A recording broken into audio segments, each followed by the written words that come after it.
प्रणाम।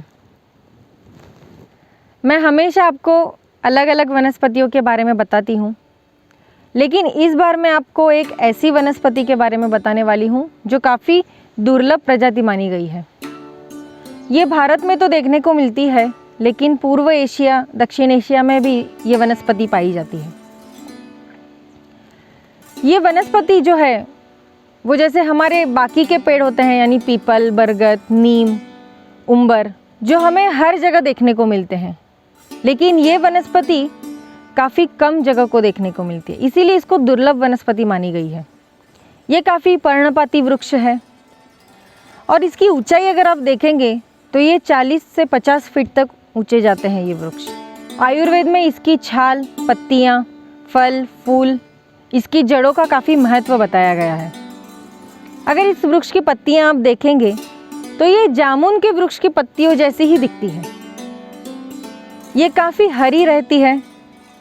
इसकी पत्तियाँ अगर आप हाथ में लेके मलते हैं तो उसमें से चिकना पीले रंग का एक पदार्थ निकलता है और उसकी गंध भी बहुत खराब आती है। जैसे पत्तियाँ हैं वैसे इसके फूल हैं। फूल सफ़ेद नीले रंग के होते हैं जो काफ़ी कम देखने को मिलते हैं।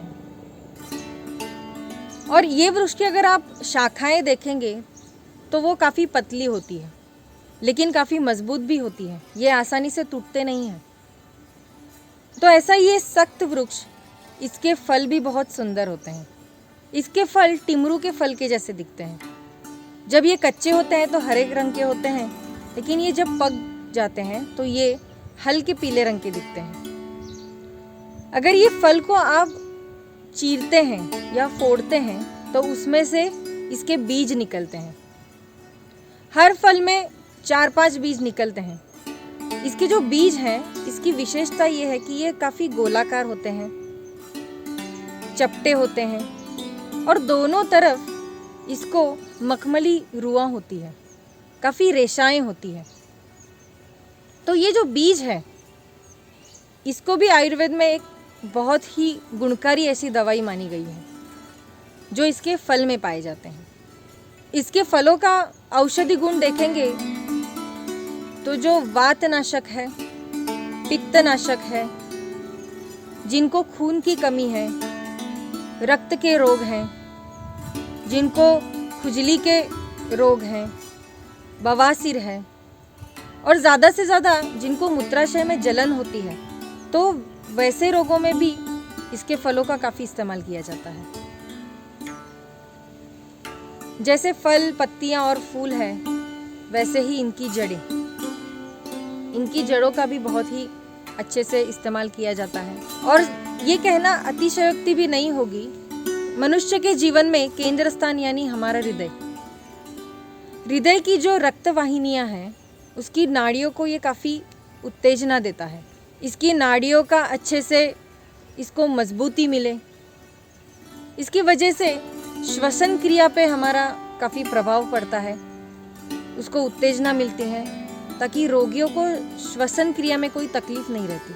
तो ऐसे हृदय के लिए भी ये कुंचला वृक्ष काफ़ी प्रभावशाली है। जैसे हृदय रोग के लिए ये वनस्पति इस्तेमाल की जाती है, वैसे ही हमारी पाचन क्रिया को बढ़ाने के लिए भी इसे पेट में इस्तेमाल किया जाता है।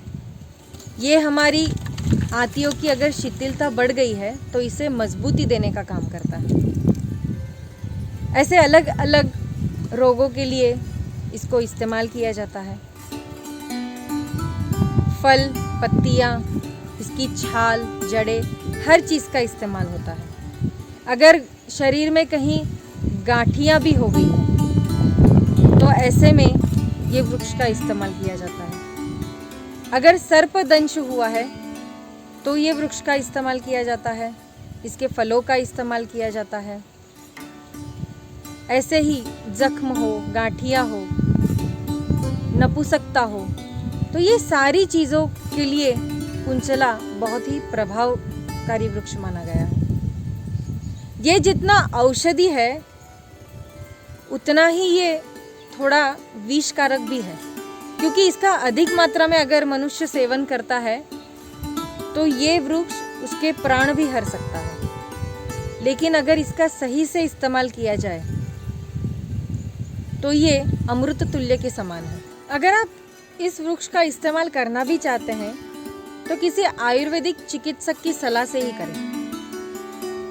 ऐसा ये बहुगुणकारी हमारा कुंचला वृक्ष है। इसे संस्कृत में विषतिंतु कहते हैं, काकपिलू कहते हैं, हिंदी में तो इसे कुचला कहते ही हैं, लेकिन मराठी में इसे कुंचला कहते हैं। ऐसा ये अलग अलग नामों से जानकारी देने वाला औषधि युक्त ऐसा ये वृक्ष की अगर आप छाल देखेंगे तो ये काफ़ी सफ़ेद कलर की होती है। इसकी छाल और जड़ों का इस्तेमाल हम आयुर्वेद में बहुत अच्छे से करते हैं और आधुनिक चिकित्सा में तो इसको काफ़ी महत्व दिया गया है। दूसरा ये है कि अगर आप इसके फल देखना चाहते हैं तो इसका सही मौसम है दिसंबर। अगर आपको ये फल देखने हैं, काफ़ी फल लदे हुए होते हैं ये वृक्ष पे। अगर आपको कहीं भी इसके फल देखने को नहीं मिल रहे हैं तो हमारे आश्रम में आइए, यानी ओम स्वामी समर्थ साधना केंद्र में आइए। मैं आपको इसके सुंदर से गोलाकार फल दिखाऊंगी जो टिमरू की तरह दिखते हैं। और ये जो ऊंचा वृक्ष है ये भी आपको यहाँ पे देखने को मिलेगा। काफ़ी दुर्लभ प्रजाति है ये, तो ज़रूर देखने को आइए। तो कुंचला वृक्ष की छाल, जड़, पत्तियाँ, फूल, फल, हर एक अंग का हम आयुर्वेद में इस्तेमाल करते हैं। ऐसा ये बहुगुणीय पर्णपाती वृक्ष आपको हमारे आश्रम में देखने को मिलेगा। तो ज़रूर आइए ये वृक्ष को देखने के लिए। तो आज हम रुकते हैं यहीं पे इस कुंचला वृक्ष के साथ। हमारे इस वीडियो को लाइक और शेयर ज़रूर कीजिए और आपको ये वृक्ष कैसा लगा इसके बारे में ज़रूर कमेंट बॉक्स में लिखिएगा और हमारे इस चैनल को सब्सक्राइब कीजिए। धन्यवाद।